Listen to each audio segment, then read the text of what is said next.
তোমাদেরকে এদেশের সম্পদ হিসাবে তোমাদেরকে নিজেদেরকে গড়ে তুলতে হবে। অতএব একদিকে বাড়ির দিকে পড়াশোনা করবা, আরেকদিকে আমাদের শ্রদ্ধেয় অধ্যক্ষ সাহেব সহ আমাদের শ্রদ্ধেয় অধ্যাপক অধ্যাপিকাবৃন্দ তারা তোমাদেরকে এখানে শিক্ষাদান করবেন। আমি দুজনেরই বক্তব্য শুনলাম, আমাদের দুইজন ছাত্রীর বক্তব্য, একজন মানপত্র পাঠ করেছে, আরেকজন বক্তব্য দিয়েছে তোমাদের প্রতিনিধি হিসাবে। সত্যি মনোমুগ্ধকর এবং তাদের মেধাবী এটা বোঝা গিয়েছে। তোমরা যে মেধাবী, তোমাদের আচার আচরণে, কথাবার্তায়, বক্তব্যে বোঝা গিয়েছে যে তোমরা ছাত্রছাত্রীরা অত্যন্ত মেধাবী এই কলেজের। যাই হোক, এই কলেজটা সম্পর্কে তোমরা জানো, আমার নির্বাচনী ওয়াদা ছিল 91 সালে যে আমি নয়াবাজার কলেজ প্রতিষ্ঠা করব। আমার পোস্টারের মধ্যে ছিল 1 নম্বরে, কারণ নির্বাচনের আগে তার সবার দাবি ছিল যে নয়াবাজারে একটা কলেজ প্রতিষ্ঠার জন্য। সেই কলেজ আমি যখন এমপি হলাম, তখন তো আমি এমপি, শিক্ষামন্ত্রী ছিল ব্যারিস্টার জমিরুদ্দিন সরকার, ব্যারিস্টার আমি মাননীয় প্রধানমন্ত্রী তখন বেগম খালেদা জিয়া, তাকে অনুরোধ করলাম যে একটা কলেজ নতুন করতে হবে। তখন বললেন শিক্ষামন্ত্রীকে নিয়ে যাও। শিক্ষামন্ত্রীকে মাননীয় প্রধানমন্ত্রী বেগম খালেদা জিয়া বলে দিলেন, ব্যারিস্টার জমিরুদ্দিন সরকার এখানে আসলেন এবং এই কলেজের ভিত্তিপ্রস্তর স্থাপন করলেন শিক্ষামন্ত্রী ব্যারিস্টার জমিরুদ্দিন সরকার। এই কলেজ তখন মুজাম্মেল ভাই আমাদের এই কলেজের প্রতিষ্ঠা লগ্নে, উনি সহ এই এলাকার আমাদের সাবেক চেয়ারম্যান ছিল হাজী আনসার আলী সাহেব, এই ইউনিয়নেরই চেয়ারম্যান ছিল, এবং তাদের নিয়ে, এবং নুরুল আমিন শান্তি ছিলেন, তাদেরকে নিয়ে আমরা বসলাম, আর অন্যান্য নেতৃবৃন্দকে নিয়ে সাক্তার বসে এই কলেজ প্রতিষ্ঠার জন্যে উনি ফাউন্ডেশন দিয়ে গেলেন এবং প্রথম বিল্ডিংটা উনি শুরু করলেন। কোন জায়গায় বিল্ডিংটা?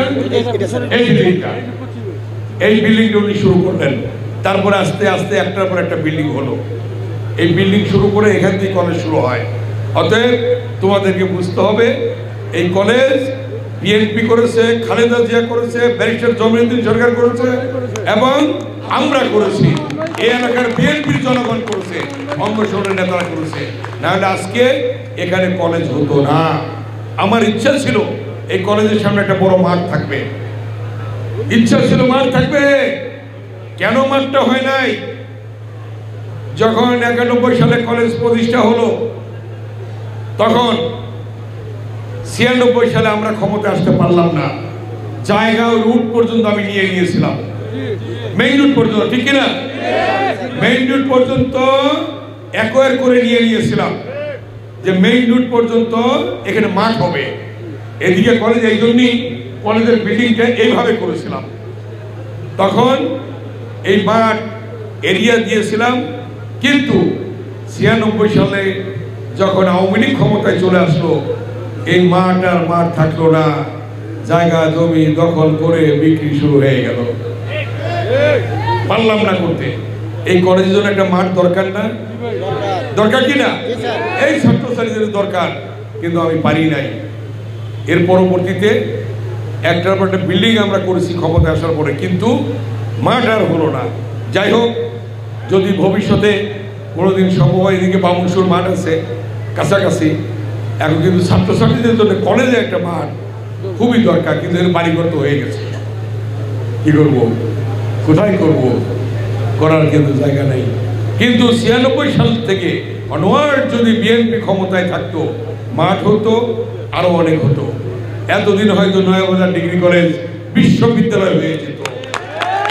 বিশ্ববিদ্যালয়, এখানকার পরিবেশটা অত্যন্ত ভালো, ছাত্রছাত্রীরা ভালো লেখাপড়া করে। শ্রদ্ধেয় অধ্যক্ষ সাহেব সহ উনি প্রতিষ্ঠাকালীন প্রিন্সিপাল, কিন্তু এবং অন্যান্য অধ্যাপক অধ্যাপিকাবৃন্দ তারা খুবই কর্মঠ, তারা মেধাবী, তারা এখানে এই কলেজকে গড়ে তুলেছে। আমি তাদের প্রতি সম্মান জানাই, শ্রদ্ধা জানাই। ভবিষ্যতে একদিন বিশ্ববিদ্যালয় হবে ইনশাআল্লাহ, ইনশাআল্লাহ, আল্লাহ যদি করে, আপনারা দেখবেন। যাই হোক, আমি বক্তব্য দীর্ঘায়িত না করে আমি বলবো প্রিয় ছাত্রছাত্রীরা, তোমরা ভালো মতো লেখাপড়া করবা, আর তোমাদের জন্য একটা ভালো সময়ে একটা সাংস্কৃতিক অনুষ্ঠান রাখা হবে এবং ছাত্রছাত্রীদের অনুষ্ঠান আমরা দেখব, শ্রদ্ধেয় শিক্ষকদের অনুষ্ঠান দেখব এবং বাইরের থেকেও শিল্পী থাকবে, তাদের অনুষ্ঠান আমরা দেখব।